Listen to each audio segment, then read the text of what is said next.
Good morning class seventh. आज 13 जनवरी है और आज हम सिविक्स का चैप्टर नंबर 7 पढ़ेंगे, social and economic aspect of gender role. ठीक है, कि जो समाज के अंदर जो दो जेंडर है हमारे, महिला और पुरुष, उनका सामाजिक और आर्थिक एस्पेक्ट क्या है समाज के अंदर। देखिए, what does gender mean. Gender से क्या मतलब होता है। The gender plays an important role in the social and economic lives of the people. Gender जो होता है वह पीपल्स की ज़िंदगी पर सामाजिक और आर्थिक तरीके से बहुत ही ज़्यादा प्रभाव डालता है। सामाजिक का मतलब जिस समाज में हम रह रहे हैं उसका बहुत ज़्यादा प्रभाव डालता है, और आर्थिक का मतलब पैसों से रिलेटेड कि हमारी आमदनी कैसे होती है, या हमारा आय कैसे होता है, या हमारी इनकम कैसे होती है। The word gender refers to the fact of being male or female, especially when considered with reference to social and cultural differences.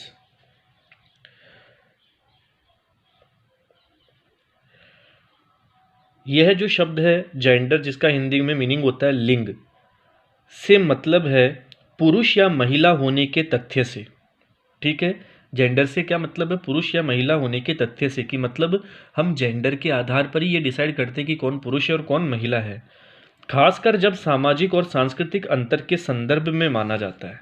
ठीक है, जब हम पुरुष और महिलाओं को सामाजिक और सांस्कृतिक अंतर में देखते हैं तो हम यह मानते हैं कि यह पुरुष है और यह महिला है। देखो, सामाजिक और सांस्कृतिक अंतर का मतलब क्या है। जैसे समाज में यह कहा जाता है कि महिलाओं को घर का काम करने के लिए, जो महिलाएं होती है वे घर का काम करने के लिए होती है, और जो पुरुष होते हैं वे बाहर जाकर, ठीक है, घर का खर्चा चलाने के लिए पैसा कमाते हैं। तो हम ये सामाजिक और सांस्कृतिक तरीके से जेंडर को इस तरीके से देखते हैं। In this way social and cultural difference, in fact gender is a social construct and not determined by biological difference। ठीक है, वास्तव में जेंडर एक सामाजिक निर्माण है और बायोलॉजिकल डिफरेंस द्वारा निर्धारित नहीं है। ये जो जेंडर है वो बायोलॉजिकल डिफरेंस द्वारा निर्धारित नहीं है, क्योंकि कुछ जैसे अगर मैं ये बात बोलूं कि यह जो वास्तव में जेंडर एक सामाजिक निर्माण है, कि मतलब जेंडर जो है महिला और पुरुष को किसने बांटा है, समाज ने बांटा है। यह कोई बायोलॉजिकल द्वारा डिफ्रेंशिएट नहीं है, कि बायोलॉजी में ऐसा नहीं कहा गया है कि महिलाएं घर का काम करेगी या महिलाएं बच्चों का ध्यान रखेगी या महिलाएं घर के वृद्धों का ध्यान रखेगी। बायोलॉजिकल चीज़ों ने कभी नहीं कहा हुआ है, लेकिन यह चीज़ किसने कह दी है, हमारे समाज के व्यक्तियों ने कह दी कि महिला है, इट मीन्स ये समाज का एक कमज़ोर तबका है। ठीक है, जो कि घर का काम करने के लिए ही होती है। ठीक है, ये हमारे समाज ने कही है ये चीज़। बायोलॉजिकल यह चीज़ बिल्कुल भी नहीं कहता, बायोलॉजिकल यह चीज़ बिल्कुल भी नहीं कहता कि क्योंकि ये महिला है इस वजह से ये बाहर का काम नहीं कर सकती है। ये सिर्फ समाज कहता है। ठीक है, in this way by gender we mean the many social values and stereotypes our cultures attach to the biological distinction of male and female। इस तरीके से by gender, लिंग के आधार पर, we mean the many social values and stereotypes। ठीक है, हम बहुत सारे सामाजिक वैल्यूज़ को और हमारी जो रूढ़िवादी जो सोच है उसको समझने का कोशिश करते हैं, हमारे कल्चर्स को समझने का कोशिश करते हैं, और उन सबको किससे अटैच कर देते हैं, बायोलॉजिकल टर्म से, मेल और फीमेल के टर्म से अटैच कर देते हैं। देखो ये क्या कह रहा है, पहले वाली लाइन में इसने यह बोला कि जो शब्द जो जेंडर है, ठीक है, उसका मतलब क्या होता है, महिला या पुरुष से रिलेटेड उसका मतलब होता है। ठीक है, और महिला और पुरुष से रिलेट भी इसको किसने किया है, कल्चर ने किया है और सोशल ने किया है, समाज ने किया है इसको महिला और पुरुष से रिलेट। ठीक है, जबकि बायोलॉजिकल तरीके से ऐसा कुछ भी नहीं है। बायोलॉजिकल तरीके से कोई भी व्यक्ति यह नहीं कहता कि क्योंकि यह महिला है बायोलॉजिकल तरीके से तो ये दूसरे काम नहीं कर सकती है, लेकिन समाज ने ये चीज़ बोल दी क्योंकि ये महिला है तो इन्हें घर का काम ही करना चाहिए। नेक्स्ट रेफरेंस में ये क्या बोल रहे हैं कि इस तरीके से हम जेंडर से यह समझ सकते हैं, क्योंकि जेंडर शब्द ही किसने निकाला है, समाज ने निकाला है। इस तरीके से जेंडर से हम यह समझ सकते हैं कि जेंडर का मतलब समाज के तौर पर क्या होना चाहिए, कि एक सामाजिक सोच होनी चाहिए, एक रूढ़िवादी सोच होनी चाहिए। रूढ़िवादी सोच का मतलब कि महिलाएं सिर्फ घर का काम करने के लिए ही होती है, उन्हें ज़्यादा शिक्षित करना बिल्कुल भी नहीं चाहिए। ये हमारी क्या है, रूढ़िवादी सोच है। जबकि बायोलॉजिकल टर्म में ऐसा बिल्कुल भी नहीं है, लेकिन व्यक्तियों ने क्या किया कि अपनी इस सोशल कंसेप्ट को मानते हुए, किस कंसेप्ट को कि महिलाएं सिर्फ घर का कार्य करने के लिए होती है, उन्हें शिक्षित नहीं करना चाहिए, इस कंसेप्ट को, इस सोशल कंसेप्ट को मानते हुए उन्होंने इस चीज़ को बायोलॉजिकल तरीके से भी जोड़कर यह बताया कि देखिए कि जो पुरुष होते हैं उनका वजन ज़्यादा होता है, महिलाओं का वजन कम होता है, पुरुषों के अंदर शक्ति ज़्यादा होती है, महिलाओं के अंदर शक्ति ज़्यादा नहीं होती है। तो उन्होंने अपने इस घटिया सोशल कंसेप्ट को मानते हुए इसे बायोलॉजिकल तरीके से भी जोड़ने की कोशिश की। It is a term that helps us to understand many of the inequalities and relationships between men and women in a society. हम यह चीज़ भी जानते हैं कि महिलाओं और पुरुषों के अंदर, समाज के अंदर, ठीक है, या बायोलॉजिकल तरीके से भी बहुत सारी क्या है, भिन्नताएं हैं। ठीक है। Gender and sex. अब देखिए जेंडर और सेक्स का मतलब देखिए, sex refers to the biological state of being male or female. Sex से तात्पर्य है पुरुष या महिला होने की जैविक स्थिति से, मतलब बायोलॉजिकल तरीके से, ना कि सोशल तरीके से। बायोलॉजिकल तरीके से हम सेक्स से यह तात्पर्य निकाल सकते हैं कि कौन जो व्यक्ति है वो पुरुष है और कौन व्यक्ति फीमेल है। क्योंकि जब जैसे जैसे हम आगे बढ़ेंगे, जैसे जैसे हम हमारा पढ़ने का लेवल आगे बढ़ेगा, तब हम मेल रिप्रोडक्टिव सिस्टम भी पढ़ेंगे और फीमेल रिप्रोडक्टिव सिस्टम भी पढ़ेंगे। उसके अंदर हम मेल ऑर्गन्स को पढ़ेंगे, फीमेल ऑर्गन्स को पढ़ेंगे, और उससे हमें ये मालूम होगा कि बायोलॉजिकल तरीके से, ठीक है, कि कौन सा जो बच्चा हुआ है वो मेल है या फीमेल है। ठीक है। That is it is determined biologically. On the other hand gender is a socially acquired characteristics which is expressed in terms of, यही है, यह बायोलॉजिकल रूप से निर्धारित किया जाता है कि मतलब कौन जो बच्चा हुआ है वो पुरुष है या महिला है। ये किससे निर्धारित किया जाता है, बायोलॉजिकल तरीके से निर्धारित किया जाता है। दूसरी ओर लिंग एक सामाजिक रूप से अधिग्रहित विशेषता है। देखो सेक्स तो क्या है कि बायोलॉजिकल तरीके से जो चीज़ होती है, मेल रिप्रोडक्टिव सिस्टम और फीमेल रिप्रोडक्टिव सिस्टम को देखकर या समझकर ही हम समझ पाएंगे, या मेल रिप्रोडक्टिव ऑर्गन या फीमेल रिप्रोडक्टिव ऑर्गन की पढ़ाई करने के बाद ही हम समझ पाएंगे कि बायोलॉजिकल तरीके से इस व्यक्ति का सेक्स मेल है या फीमेल है। लेकिन जो जेंडर है, वह जो चीज़ है, जेंडर जो चीज़ है वो बायोलॉजिकल तरीके से नहीं है। जेंडर चीज़ किसके अकॉर्डिंग है, समाज के द्वारा अकॉर्डिंग है। क्योंकि समाज ने यह मान लिया है कि अगर स्त्री वर्ग है, ठीक है, तो वो क्या होगा, कमज़ोर ही होगा, क्योंकि वो बायोलॉजिकल तरीके से भी कमज़ोर होती है। ठीक है। Socially determined differences between male and female. ठीक है, सामाजिक तौर पर महिला और पुरुषों के बीच में भिन्नताएं पैदा की जाती है। Differences in their social roles and behaviour. ठीक है, उनके सामाजिक जो भी रोल्स हैं और उनका सामाजिक जो भी बिहेवियर है, उनके बीच में डिफरेंस बताया जाता है कि समाज के तौर पर महिलाओं का क्या बिहेव होना चाहिए और पुरुषों का क्या बिहेव होना चाहिए। What is gender in equality. देखो जेंडर इन, फिर मैं बोल रहा हूँ, जेंडर जो शब्द है वो समाज के द्वारा है, और सेक्स जो शब्द है वो बायोलॉजिकल तरीके से है।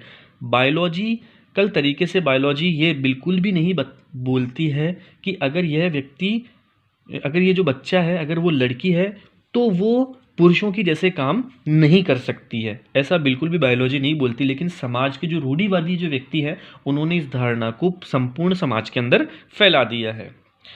The inequality between men and women in terms of status, wealth, income and treatment is called gender inequality. देखो, the inequality between men and women, वह असमानता जो कि महिला और पुरुषों के बीच में होती है, चाहे वो उनके स्तर के आधार पर हो, उनकी संपत्ति के आधार पर हो, उनकी इनकम के आधार पर हो, उनके बिहेवियर के आधार पर हो, वही जेंडर इनइक्वलिटी कहलाती है। क्योंकि समाज में महिलाओं को सिर्फ यह कहा जाता है कि वे सिर्फ घर का ही काम कर सकती है, उन्हें ज़्यादा काम करने की ज़रूरत नहीं है।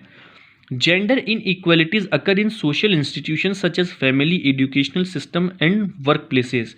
जेंडर इनइक्वलिटीज़ को हम ज़्यादातर सामाजिक संस्थाओं में देख सकते हैं। जैसे सामाजिक संस्था क्या है, परिवार भी एक सामाजिक संस्था है, एजुकेशनल सिस्टम भी एक सामाजिक संस्था है, और जहाँ पर हम काम करते हैं वहाँ पर भी हम जेंडर इनइक्वलिटी को देख सकते हैं।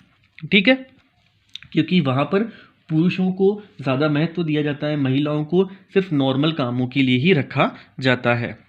इन our society old customs and traditions have shaped women's life. In our society, हमारे समाज में जितने भी पुराने रीति रिवाज हैं या जितनी भी पुरानी परंपराएं हैं, उन्होंने महिलाओं की ज़िंदगी को एक आकार दिया है। Women had a superior status during early वैदिक edges.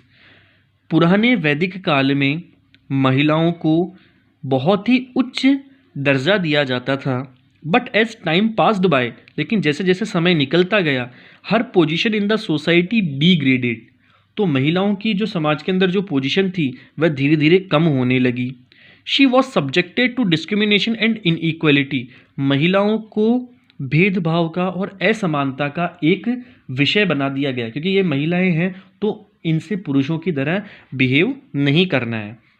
There was a time when a woman had to burn herself on the funeral pyre of her dead husband. एक समय ऐसा भी होता था कि जब किसी महिला का पति मर जाया करता था तो उस महिला के पति को जब जलाया जाता था तो उसी के साथ महिला को भी सती कर दिया जाता था, मतलब उसको भी जला दिया जाता था। She had not right to live after the death of her husband. मतलब उसका अब यह अधिकार नहीं रहा था कि उसके पति की मृत्यु के बाद वह जीवित रह सके। In modern society boys and girls are still treated differently right from birth by their parents. आधुनिक समाज में भी लड़के और लड़कियों को माता पिता अलग अलग तरीके से ट्रीट करते हैं जब वे पैदा होते हैं। ठीक है, अगर लड़का होता है तो लोग बाग क्या कहते हैं कि अब घर चलाने वाला आ गया, या लड़कियां होती तो उन्हें क्या बोलते हैं कि ये पराया धन हो गया।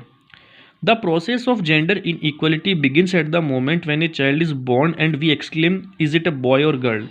जेंडर इन इक्वलिटी का जो प्रोसेस है वह तब होता है कि जब एक बच्चा जन्म लेता है, और जन्म लेते ही हम क्या पूछते हैं डॉक्टर से कि जिस बच्चे ने जन्म लिया है क्या वह लड़का है या लड़की है। ठीक है, अब हम पेज नंबर 192 पर आ रहे हैं। How is gender inequality created. किस तरीके से जेंडर इन इक्वलिटी क्रिएट होती है। Gender inequality can be seen everywhere in the world. Gender inequality world में देखी जा सकती है। Not to speak of poor and underdeveloped or developing countries, it can be still seen in the most developed nations like Japan and the United States of America.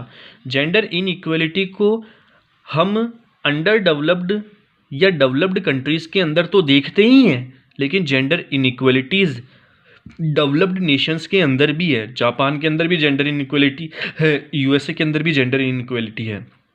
Thus it is not in the same form everywhere, लेकिन इसका हर एक जगह इसका तरीका अलग अलग है। It has different forms depending on the type of society. ठीक है, समाज के आधार पर इसका हर एक जो तरीका है या इसका जेंडर इनइक्वलिटी का जो रूप है वह अलग अलग है, लेकिन हर एक जगह जेंडर इनइक्वलिटी है। डिड यू नो, क्या आप ये जानते हैं, according to UNICEF fetal sex determination by unethical medical professionals has today grown into a ₹1 crore industry in India. UNICEF के अनुसार अनैतिक चिकित्सा पेशेवरों द्वारा भ्रूण का लिंग निर्धारण आज भारत में 1000 करोड़ रुपए के उद्योग में हो गया है।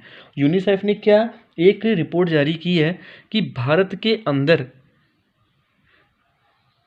फीटल का सेक्स डिटर्मिनेशन, मतलब जब बच्चा माँ के गर्भ में ही होता है, पेट में होता है, तब मशीनों के द्वारा फीटल का सेक्स डिटर्मिनेशन कर लिया जाता है कि ये लड़का है या लड़की है। अगर वो लड़का होता है तो उसे बचाया जाता है, और अगर वो लड़की होती है तो उसकी क्या कर दी जाती है, गर्भ के अंदर ही क्या कर दी जाती है, उसकी हत्या कर दी जाती है। तो यूनिसेफ ने ये एक रिपोर्ट निकाली है कि लगभग यह जो बिज़नेस है वो 1000 करोड़ से आगे की इंडस्ट्री बन चुका है, जो कि एक क्या है, अनएथिकल चीज़ है।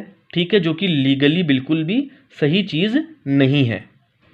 ठीक है, आगे देखिए, the various types of gender inequality are due to, बहुत तरीके की जो जेंडर इन इक्वलिटी होती है वो क्यों होती है। It is the family where a child learns the basic values and how to behave and interact with the society. यह परिवार होता है जहाँ पर एक बच्चा यह समझता है कि दूसरों के साथ किस तरीके से बिहेव करना चाहिए या समाज में किस तरीके से इंटरेक्ट करना चाहिए। This is true that the biological makeup of women requires them to be more careful about their health. यह सच है कि जैविक रूप से महिलाओं का जो मेकअप है वह उन्हें यह बताता है कि उन्हें अपने स्वास्थ्य के लिए बहुत ज़्यादा सावधान रहना चाहिए। देखो, जैविक रूप से, बायोलॉजिकल तरीके से, क्योंकि महिलाओं के अंदर की जो शक्ति होती है, पावर होता है, वो पुरुषों की तुलना में बायोलॉजिकल तरीके से यह कहा जाता है कि वह कम होता है। तो यह बिल्कुल भी सच है कि महिलाओं को अपने स्वास्थ्य के प्रति सावधान रहना चाहिए। But much care is not taken of the health of the girl child. लेकिन एक गर्ल चाइल्ड का ज़्यादा ध्यान नहीं रखा जाता है। They are discriminated even in providing nutrition. उन्हें पोषण के लिए भी भेदभाव किया जाता है। मतलब अगर गर्ल चाइल्ड हुई है, ठीक है, तो उनके खान पान पर कम ध्यान दिया जाता है, और अगर बॉय चाइल्ड हुआ है तो उनके खान पान पर बहुत ज़्यादा ध्यान दिया जाता है। Adequate nutrition is denied to a girl child. ठीक है, पर्याप्त मात्रा में गर्ल चाइल्ड को सही तरीके से न्यूट्रिशन नहीं मिल पाता है। Boys are given nutritive foods and girls are subjected to malnutrition so that they do not grow up strong. Boys को, ठीक है, पोषण वाला खाना दिया जाता है और महिलाओं को पोषण वाला खाना नहीं दिया जाता है। इस वजह से ज़्यादा जो गर्ल चाइल्ड होती है वे कुपोषण का शिकार हो जाती है। सो दैट इस वजह से वे ज़्यादा बढ़ नहीं पाती है और उनके अंदर वे ज़्यादा स्ट्रॉन्ग नहीं हो पाती है। As a result the mortality rate is higher in women than in man. इस वजह से जो मोर्टेलिटी रेट है वो मैन के बजाय वीमेंस की ज़्यादा है। मतलब लड़कों के बजाय लड़कियों की ज़्यादा है, क्योंकि उन्हें खाना या भरण पोषण के लिए जो खाना दिया जाता है, न्यूट्रिशंस दिए जाते हैं, वो कम दिए जाते हैं। This is the case in Asia and north Africa. यह जो केस है वो एशिया महाद्वीप में और नॉर्थ अफ्रीका महाद्वीप में आपको बहुत ज़्यादा मिल जाएगा। The gender role of woman within her family is to do the house work and look after her family members. Woman का जो जेंडर रोल समाज ने निर्धारित किया है वो क्या है कि वीमेंस को घर का काम करना चाहिए और उसे अपने परिवार का ध्यान रखना चाहिए। She is discourage to work outside home to earn money.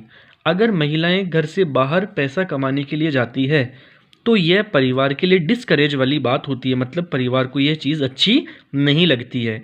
Generally cooking, washing utensils and care giving task like looking after the family, specially children, the elderly and sick members lie with women. Generally महिलाओं को यह कहा जाता है कि आप घर में खाना बनाने के लिए, बर्तन धोने के लिए हैं, या जो केयर गिविंग टास्क होते हैं, बच्चों का ध्यान रखना, घर के बड़ों का ध्यान रखना, या जो घर के अंदर जो बीमार व्यक्ति है उनका ध्यान रखने के लिए किन्हें कहा जाता है? महिलाओं को कहा जाता है। But the work that women do within the home is not recognised as work.